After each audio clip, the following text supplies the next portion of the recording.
Bonjour à tous, je crois qu'on va pouvoir commencer. Donc, Émilie Émilie Gillier du GIRC. Donc, je vais laisser la parole à Marc Beaumont qui va nous présenter sa carrière de chercheur. Marc, je te laisse la parole. Très bien, merci. Eh bien, bonjour à tous. Donc, moi, je suis Marc Beaumont. Donc, je suis kinésithérapeute au centre hospitalier de Morlaix depuis quelques années. Si tu peux passer la diapo, s'il te plaît. Tu peux passer la diapo, s'il te plaît. Voilà. Donc, je suis kiné hospitalier depuis 1996 au centre hospitalier de Morlaix et je travaille dans un service de réhabilitation respiratoire depuis 2005. Alors, je vais raconter un petit peu le déroulement de ma carrière et de mon expérience dans la recherche clinique. Donc, en fait, ça a démarré en 2008, date à laquelle j'avais réalisé un diplôme universitaire de spécialité en kinésithérapie respiratoire. Et au cours de ce diplôme universitaire, on devait réaliser un mémoire. Et du coup, j'avais décidé de faire un petit peu une évaluation des pratiques professionnelles au sein du service dans lequel je travaillais, qui était déjà la réhabilitation respiratoire. Et du coup, j'avais fait une étude rétrospective sur des dossiers sur les effets de la réhabilitation respiratoire en fonction des stades de sévérité de la BPCO. Donc la BPCO, c'est une maladie respiratoire chronique, la maladie du fumeur. Et donc c'était un petit peu un état des lieux des résultats des programmes qu'on mettait en place dans le service. Donc c'était une étude rétrospective, c'est-à-dire j'utilisais uniquement des données sur des dossiers des patients qui étaient passés dans le service. Et pour réaliser les résultats, pour interpréter les résultats de cette étude, donc j'avais besoin de faire des statistiques. Et dans le service, j'étais épaulé par la pneumologue du service qui avait fait ses études au CHU de Brest. Et du coup, elle a appelé un de ses anciens profs au CHU. Et voilà, et lui m'a dit, donc je l'ai appelé, et lui il m'a dit, moi je connais, il y a un centre d'investigation clinique à Brest, et dans lequel il y a des statisticiens, et puis il m'avait dit, appelle le statisticien de ma part, et puis il va t'aider pour tes statistiques. Donc ce que j'ai fait, est-ce que tu peux passer à la diapo suivante s'il te plaît? Et puis du coup, j'avais rencontré ce statisticien pour réaliser pour analyser les résultats de l'enquête de l'étude que j'avais faite. Et dans le cadre de ce DU, donc le dernier cours du diplôme universitaire, il y avait un jeune kinésithérapeute qui était déjà chercheur, qui était déjà docteur en kinésithérapie. Et puis il avait une tête sympa, ma foi, comme quoi ça tient à pas grand-chose des fois. Et puis c'était le dernier cours de la journée, et puis je lui dis, je vais proposer de venir boire un verre. Et puis au cours de cette discussion, on lui parlait des études et des mémoires qu'on avait réalisées. Et lui, il m'avait dit une chose qui m'avait marqué, c'est qu'il m'avait dit, c'est ce qui est entre guillemets, une étude qui n'est pas communiquée, ça ne sert pas à grand-chose. Alors il m'avait expliqué pourquoi, parce que c'était un petit peu abrupt comme remarque. Et il m'avait dit, bon, tu as fait quelque chose, là, tu as fait une évaluation des pratiques sur ce que tu faisais, c'est bien, mais ailleurs, il y a sans doute plein de gens qui font la même chose que toi et qui seraient contents de savoir les résultats d'un programme de réhabilitation respiratoire. Et donc il m'a dit, moi je t'invite il faut ce que tu as fait là, avec les défauts que ça avait, il faut le communiquer pour en faire part à la plus grande part de gens qui participent à la réhabilitation respiratoire. Donc je dis soit, je réfléchis, et puis le lendemain, il y avait la première journée de recherche en kinésithérapie respiratoire qui était organisée par la coordinatrice de diplôme universitaire de Kiné-Respi. Et lors de cette journée, je retrouve Grégory Reichler, qui est belge, comme son nom ne l'indique pas d'ailleurs, il fallait quand même belge. Et puis donc je rediscute avec lui du mémoire que j'avais fait. Et puis il me dit, là il faut que tu communiques, l'année prochaine il faut que tu présentes tes résultats justement à cette journée de recherche en kinésithérapie respiratoire, et présente tes recherches au congrès de pneumologie langue française, qui était, c'est toujours en début d'année de l'année suivante. Donc voilà, le processus était lancé, c'est vraiment le démarrage de la recherche, donc ça fait quand même maintenant 10 ans. Tu peux passer à la diapo suivante, s'il te plaît. Donc en 2009, suite à ce diplôme universitaire, c'est vrai que la recherche clinique en kiné respiratoire, c'est quand même un milieu assez restreint. Et du coup, j'avais été sollicité pour rentrer au groupe de travail en kinésithérapie respiratoire.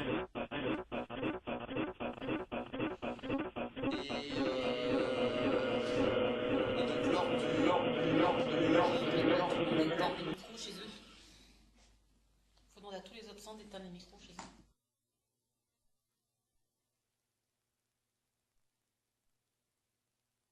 Allô Brest, on vous entend plus?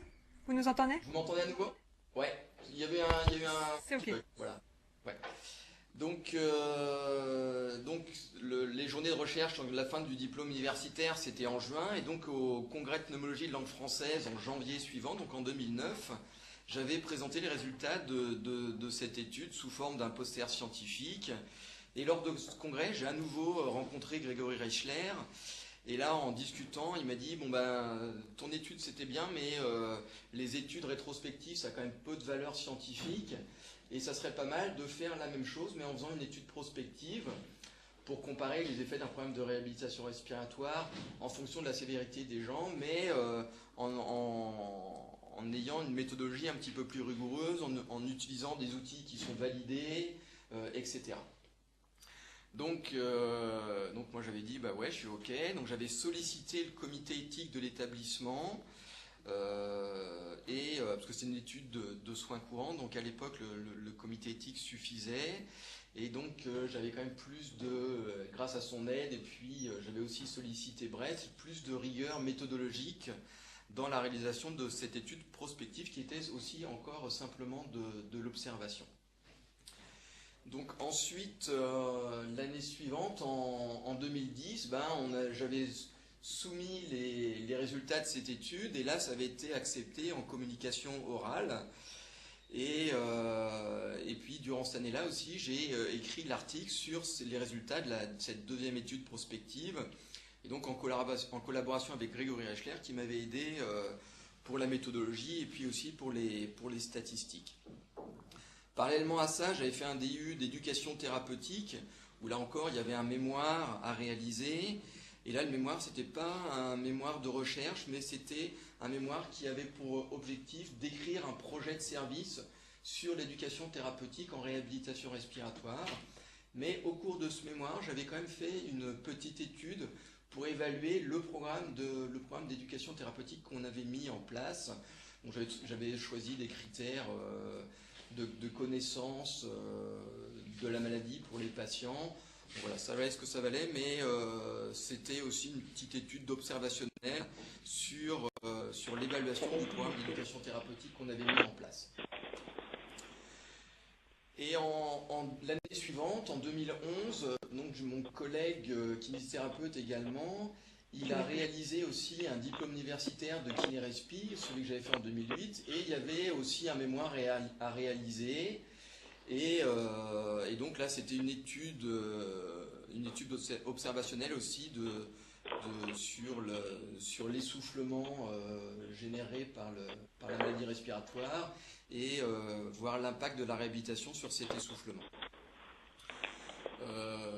Donc au congrès de pneumologie, j'avais aussi communiqué oralement sur l'évaluation du programme d'éducation thérapeutique, et j'avais participé au groupe de travail sur le TP. Et donc parallèlement à ça, donc l'article qui avait été écrit sur les effets d'un programme de réhabilitation respiratoire selon la sévérité de la BPCO a été publié, et puis en fait il a été primé, c'est-à-dire que la Société de pneumologie langue française a considéré que c'était un article intéressant et nous a donné un prix qui était quand même de 2000 €, donc c'était assez intéressant. Et donc on avait utilisé cet argent avec mon collègue Loïc pour aller au congrès européen de pneumologie et présenter les résultats de son mémoire. Donc on avait présenté un poster discussion au au cours de ce congrès européen qui était en langue anglaise. Donc pour nous, c'était quand même quelque chose de super nouveau et d'assez stressant. Mais voilà, on l'avait bien préparé et ça s'est bien passé. La suivante, s'il te plaît. Donc, ensuite, j'ai réalisé un master d'ingénierie de la rééducation du handicap et de la performance motrice. Et donc avec la validation d'expérience, j'avais réussi à valider un Master 1. Donc j'étais rentré directement en Master 2. Et en Master 2, donc il fallait réaliser un mémoire de recherche. Et donc là, grâce au soutien de toujours la pneumologue de mon service, elle m'a mis en lien avec les profs du pneumologue du CHU, et notamment le professeur Conturo et le docteur Mialon, qui est physiologiste, pour mettre en place une étude de recherche clinique sur l'intérêt de l'entraînement des muscles inspiratoires dans la BPCO.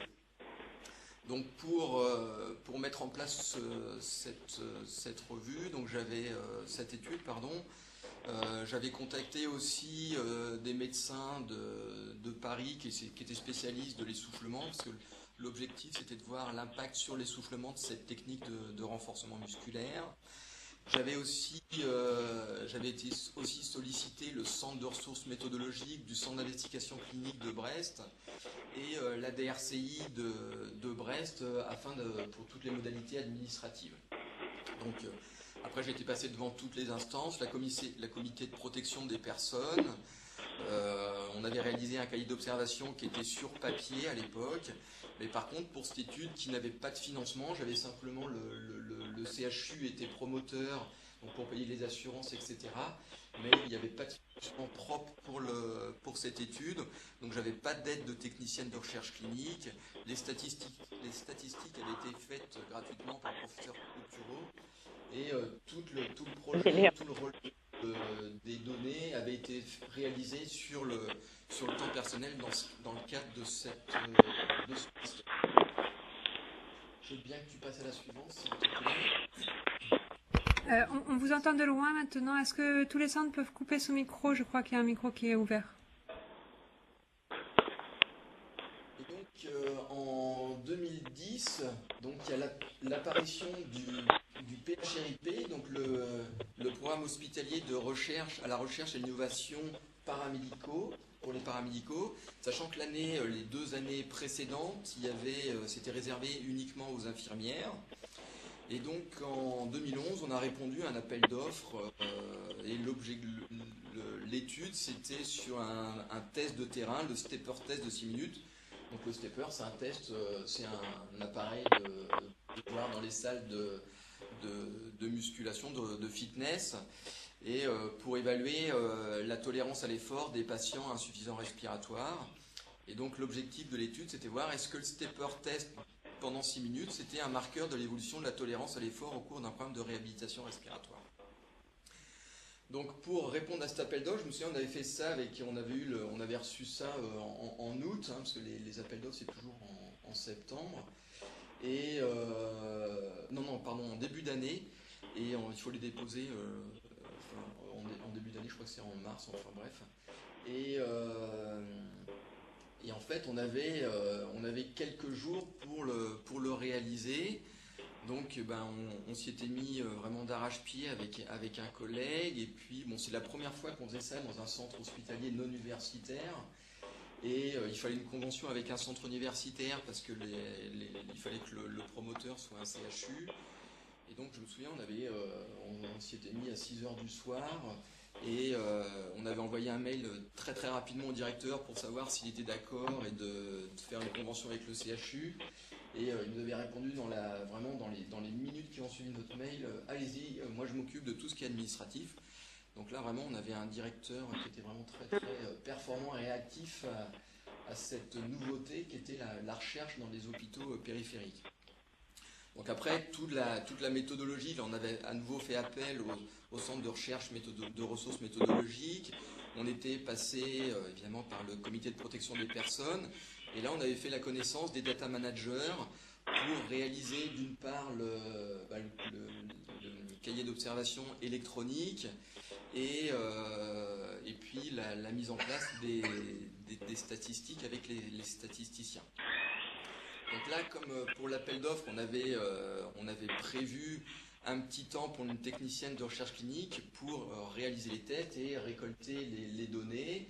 Donc c'est vrai que ça, c'était encore des nouvelles connaissances, des gens dont on connaissait à peine l'existence à l'époque. Et pendant cette période, le centre hospitalier de Morlaix a aussi rejoint la fédération Rimbaud, qui est un groupement de recherche et innovation médicale de Bretagne occidentale, auquel appartient donc le CHU de Brest, l'hôpital militaire de Brest, le centre hospitalier de Quimper et le centre de rééducation de Pérarilly et Morlaix. Donc l'objectif de ce groupe, c'était aussi de développer la recherche dans les hôpitaux périphériques. Et donc le centre hospitalier de Morlaix était partenaire de cette fédération. La suivante. Donc après la réalisation de ce master et les études qu'on avait mis en place, j'ai continué par la réalisation d'un doctorat en sciences. Et donc là, j'étais rattaché au laboratoire de recherche du centre hospitalier universitaire de Brest, qui était coordonné par le professeur Coutureau, qui était donc du coup mon directeur de thèse. Et donc on a réalisé une nouvelle étude dans la continuité du master et sur le même thème, les muscles inspiratoires. Donc là, une fois qu'on est lancé, les sollicitations sont quand même beaucoup plus importantes. On est sollicité pour communiquer nos résultats dans les différents congrès. J'ai toujours continué la collaboration avec la Belgique grâce à Grégory Reichler, pour lesquels, en Belgique, ça fait de nombreuses années que les études de kinésithérapie sont universitaires, et donc tous les étudiants en kinésithérapeute doivent faire un mémoire de recherche durant leurs études, et du coup ils m'envoyaient des étudiants belges pour faire des études de recherche clinique. Voilà. En même temps, j'enseignais dans les écoles de kinésithérapie, donc en Bretagne, donc à Brest et à Rennes. Ensuite, alors là, c'est pas de 2013, c'est de 2011 à 2017. Donc là, je m'étais un petit peu trompé. Donc il n'y avait pas 3 PHRIP, mais 4 PHRIP qui ont été obtenus. Donc ce qui était quand même pas mal pour un centre hospitalier non universitaire. Donc à l'heure actuelle, il y a 2 études qui ont été publiées. Donc c'est les PHRIP 2011 et 2014. Il y a une étude qui est en cours d'analyse, parce qu'en 2014, on avait réussi à obtenir 2 PHRIP. Et il y a un autre PHRIP qui va débuter dans les semaines à venir. Donc c'était le PHRIP de 2017. Donc en 2017, j'ai fini mon doctorat. Et entre 2011 et 2017, l'équipe de réhabilitation respiratoire a quand même une vingtaine de publications dans des revues scientifiques, ce qui est quand même une production scientifique intéressante et qui permet aussi une chose, c'est quand même de rapporter de l'argent à l'établissement dans lequel on travaille, ce qui est loin d'être négligeable, et de montrer à l'administration que la recherche clinique, s'il y a un investissement au départ, peut rapporter de l'argent, ce qui est peut-être terre à terre, mais quand même intéressant pour tous les établissements. Voilà, la suivante. Alors pour moi, qu'est-ce que ma vie de chercheur?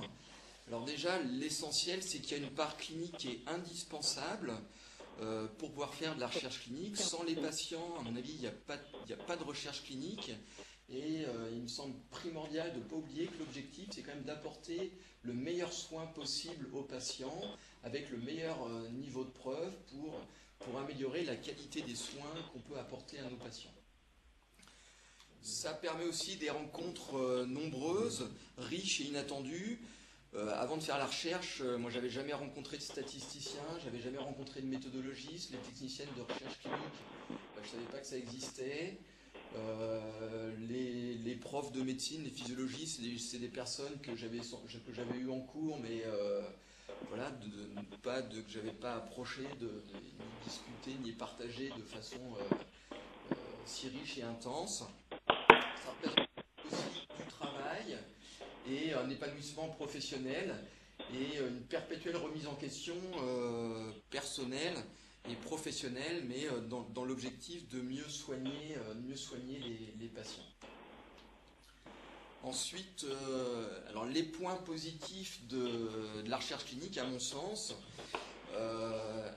alors le premier, c'est le soutien permanent et, à mon avis, indispensable des médecins du service. Là, je parle de recherche paramédicale, mais c'est vrai que, à mon sens, c'est la recherche globale qui est intéressante. Les médecins ont forcément besoin des paramédicaux pour faire de la recherche. Et nous, on a aussi besoin des médecins pour relayer ce qu'on fait, et puis comme soutien logistique, comme conseiller aussi, parfois, de par leur connaissance, etc. Donc le soutien des médecins me semble indispensable. L'encadrement est aussi très très important. Alors même si c'est vrai que si les cadres de santé ne sont pas forcément formés à la recherche clinique, à mon sens, ça c'est pas un problème. Mais par contre, quelque chose qui est très très important, c'est qu'ils doivent agir en facilitateur, c'est-à-dire faciliter les gens qui sont disposés et enclins à faire de la recherche, avec toutes les difficultés que ça peut rencontrer dans le fonctionnement normal, avec les roulements, etc. Mais c'est vrai que si le cadre de santé n'arrive pas à donner un petit peu de temps, je pense que ça peut être un frein à la démarche de recherche clinique dans un service. Donc l'intérêt majeur pour la qualité du travail réalisé, ça me paraît important. Les patients sont tous très très contents de participer aux études de recherche clinique. Alors je ne sais pas exactement pourquoi, mais déjà l'objectif c'est quand même de leur donner la meilleure qualité de soins. Et je pense qu'ils se rendent compte que le fait qu'on réfléchisse par rapport à leur apporter la meilleure qualité de soins, et ben pour eux c'est un critère de qualité et ils nous le rendent bien. Ça demande de la rigueur dans le travail. Ça permet aussi une émulation dans l'équipe. Donc dans l'équipe dans laquelle je travaille, c'est vrai que c'est vrai qu'au départ on a fait une étude, on était presque tout seul en fait, avec le soutien du médecin. Et maintenant dans l'équipe on est 3 à travailler en réhabilitation respiratoire. Donc mon collègue a obtenu un PHRIP et a mis en place des études de recherche clinique. Et on a une jeune collègue qui vient d'arriver, qui fait un DU l'année prochaine et qui va mettre en place une étude de recherche clinique. Donc c'est vrai que ça crée quand même une émulation dans l'équipe qui est assez intéressante. Alors après le problème c'est qu'on n'a plus assez de temps pour tout faire, tous les projets qu'on a envie de faire. Les rencontres multiples, ça c'est vraiment quelque chose aussi de très très intéressant et de très très enrichissant d'un point de vue professionnel et personnel. Ça permet aussi de participer à des congrès sans frais, ce qui n'est pas négligeable non plus, parce que quand on présente ses résultats, là on doit payer l'inscription au congrès, mais à force de présenter ses résultats, souvent on devient entre guillemets expert dans un domaine. Et du coup, les conseils scientifiques des congrès nous invitent pour parler des sujets dans lesquels on est entre guillemets expert.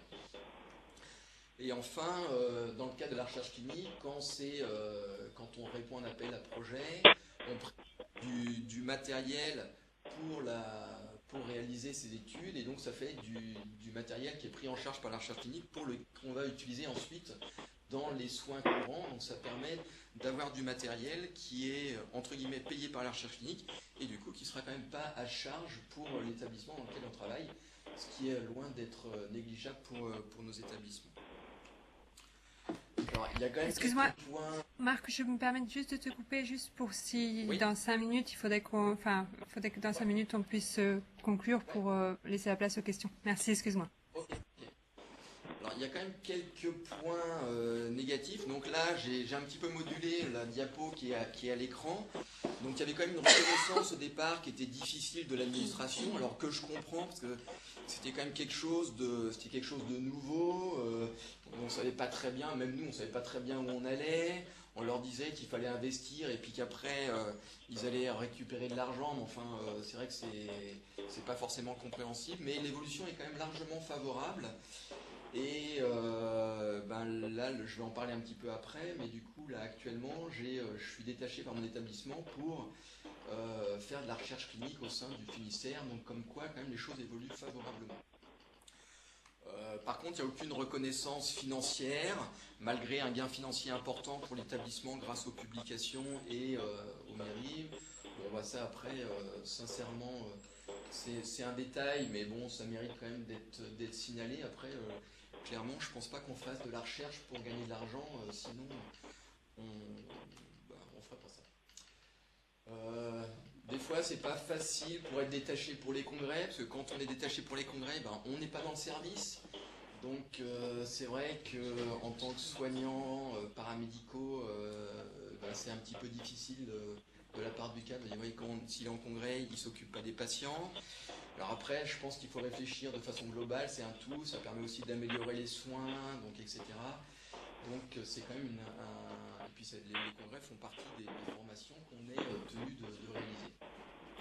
Et parfois, c'est pas toujours bien vu de la part de certains collègues, sous forme là c'est un ressenti, des fois un petit peu de jalousie, on me dit ouais, s'il fait de la recherche, il a le temps, etc. Voilà.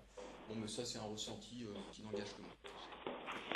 Alors, et maintenant, donc depuis lundi, je suis chargé de ma mission pour être coordonnateur de la recherche paramédicale au sein du groupement Rimbaud, donc qui comprend Brest-Quimper, Roscoff, la Chiat Brest et l'hôpital de Morlaix à mi-temps. Donc le matin, je suis en clinique dans le service de réhabilitation respiratoire et l'après-midi, donc l'objectif c'est de développer cette recherche clinique. Si tu peux passer la suivante s'il te plaît. Donc développer la recherche clinique au sein de ce groupement, du groupement hospitalier de territoire avec Quimper en plus. Donc aider à l'émergence et au montage de projets de recherche paramédicaux, donc que ce soit kiné, infirmier, manip radio, ergothérapeute, orthophoniste, etc., diététicien. La diffusion d'une culture basée sur l'épreuve et enfin l'enseignement dans les écoles paramédicales. Alors, je suis vraiment désolée, mais on nous met dehors à Angers parce que c'est 15h tout pile et que la séance suivante. Je ne sais pas si un centre peut reprendre l'affichage. Nous, on est obligé de couper là, on nous met dehors. Donc, est-ce que quelqu'un peut reprendre, juste projeter l'affichage ou continuer sans PowerPoint? J'en suis vraiment désolée, mais là, on nous laisse pas le choix à Angers. Comme on a pris un petit peu de retard, on ne peut pas faire autrement. Je suis vraiment, vraiment désolée. Je vous laisse continuer et je vous rejoins par téléphone. D'accord, je vais continuer, c'est presque terminé. Ouais, je vous laisse finir sans PowerPoint, je suis vraiment désolée. Ouais. Donc, alors pourquoi développer la recherche paramédicale? Donc l'objectif c'est quand même d'améliorer l'exercice au raisonnement clinique, améliorer la réflexion clinique pour tout soignant, et donc avoir la capacité d'intégrer de nouveaux savoirs, la capacité de s'adapter à des situations variées. Et donc l'objectif, in fine, c'est vraiment avoir des soins, permettre aux soignants de donner des soins qui sont mieux adaptés, plus personnalisés pour nos patients. Donc le rôle et les missions, donc ça va être collaborer avec les directeurs de soins du groupement hospitalier de territoire dans la diffusion d'une culture de recherche paramédicale, aider l'encadrement à soutenir les projets de recherche émergents et accompagner les équipes soignantes pour formuler, structurer les projets de recherche qu'ils peuvent avoir à partir d'une idée clinique.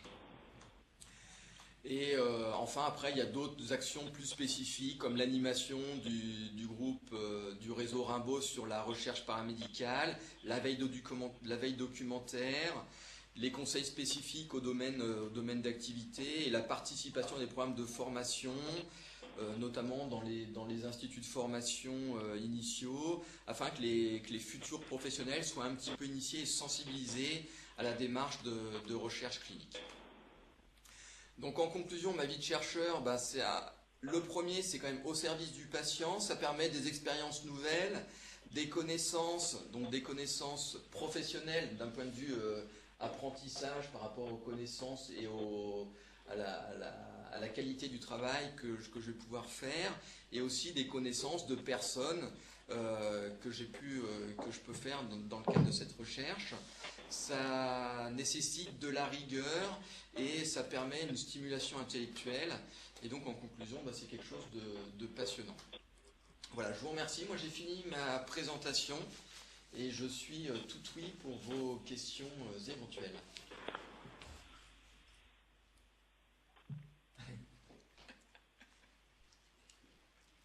Est-ce qu'on n'y a plus d'animateur? Ça, je peux. Ouais. Vous m'entendez? Oui. Bonjour Thomas Rulot, je suis au CHD Vendée. J'ai une question de... D'abord, je voulais confirmer le fait que Marc était invité régulièrement à des congrès, puisque je sais qu'il est invité aux prochaines journées françaises de kinésithérapie à la mi-février 2019. J'avais une question intéressée, c'était, je sais que tu es un des rares kinésithérapeutes coordinateurs de la recherche paramédicale, au contraire éventuellement d'avoir beaucoup d'infirmiers. Je voulais savoir si ça avait été un problème dans le cadre de ta prise de fonction et comment ça avait été géré par toutes les équipes, l'accueil d'un kinésithérapeute chercheur comme coordinateur de la recherche paramédicale. Merci. Alors, déjà pour ce poste, en fait, on avait répondu à un appel d'offres, enfin le CHU de Brest avait répondu à un appel d'offres de l'ARS pour développer la recherche paramédicale donc en Bretagne. Et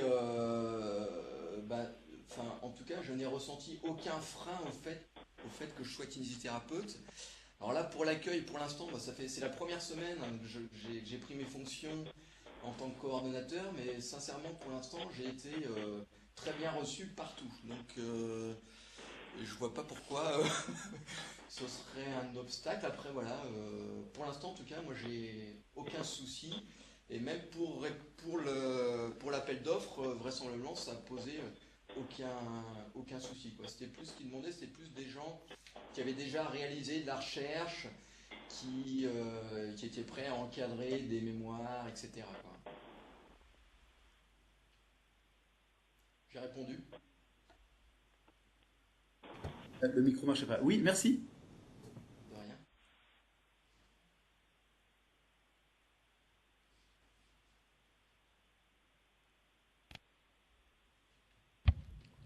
Après, Vous m'entendez? Oui. Eva, on n'a pas Nantes, endocrinologie. J'ai pas entendu le début, ça a coupé. Ah. Et je dis Galant, je suis enseignant. Je suis de Nantes. Ouais, et j'ai pas compris votre métier. Endocrinologie. Enseignant d'endocrinologie. Ouais, ça passe pas bien. On n'entend pas Nantes. Là. Là.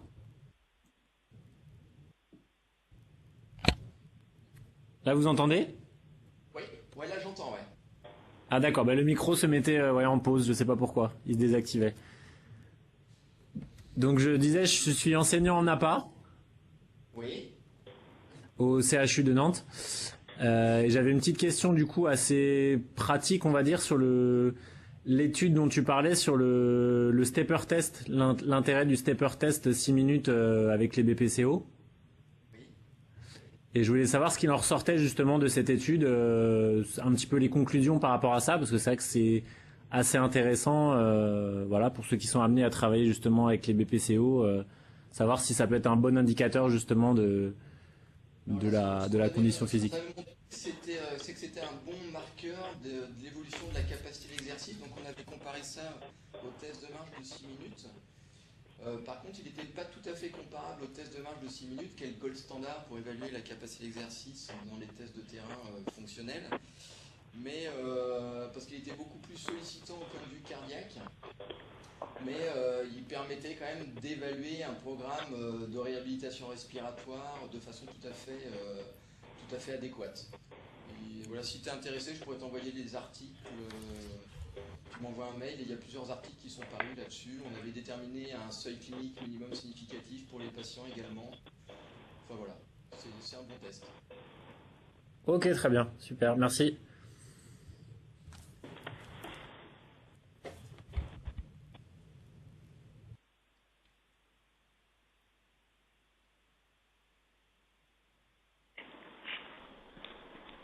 Bonjour, je suis Aurélie Dessables au CHU de Nantes, vous m'entendez? Oui. Oui, en fait on est à plusieurs salles au CHU de Nantes et moi je me pose une question très pratique puisque je suis jeune maman et c'est l'implication personnelle que tu as pu avoir dans ta vie de chercheur. Parce que je suppose que comme tu as tes patients à voir au travail, quelle est ton implication que tu as pu mettre en place? Alors, Je ne sais pas si c'est compréhensible. Si, je Par pense. rapport à la vie familiale. C'est-à-dire que est-ce tout ça ce peut qui être est, ça tout ce qui était réalisation, écriture des projets, etc., ça c'était sur mon temps personnel. Par contre, la réalisation vraiment des études, c'est de la recherche clinique. Et moi, j'avais intégré ça à mes soins dans le cadre de la prise en charge que j'ai auprès de mes patients.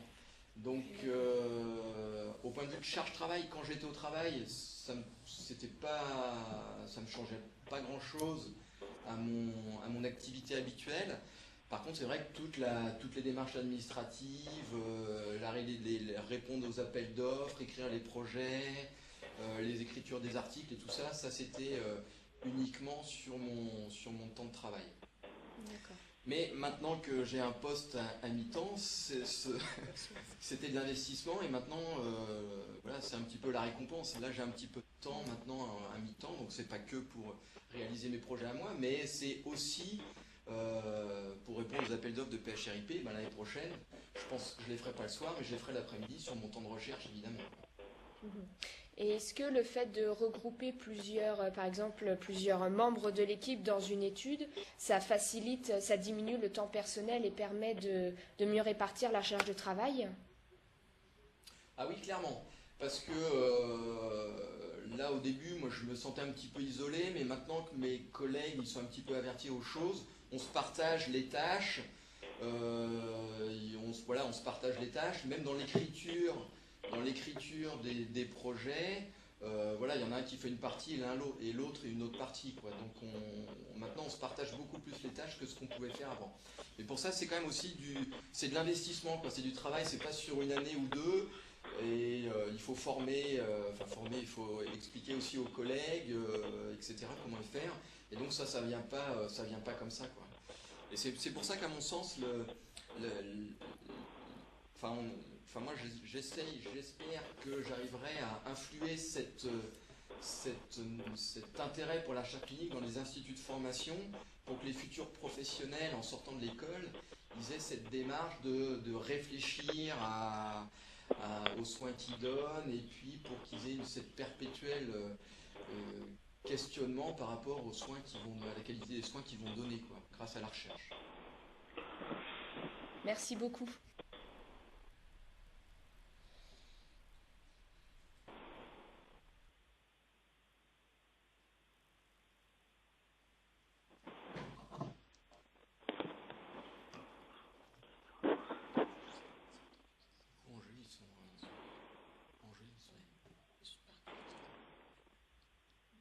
S'il n'y a plus de questions, on peut peut-être clore. Oui, c'est ce qu'on...